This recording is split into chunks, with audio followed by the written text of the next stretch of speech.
Imagine this. The RSI just hit 70. The charts are screaming, overbought, and everyone's asking the same question. What happens next? Is it time to sell, hold, or double down?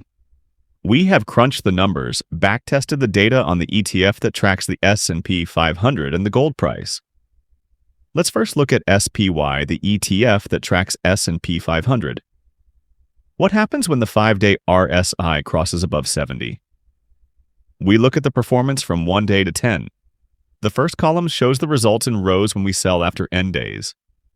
For example, if we sell after 3 days, the return is minus 0.17% per trade. So if you buy when the RSI is high, you can expect poor returns over the next 10 days.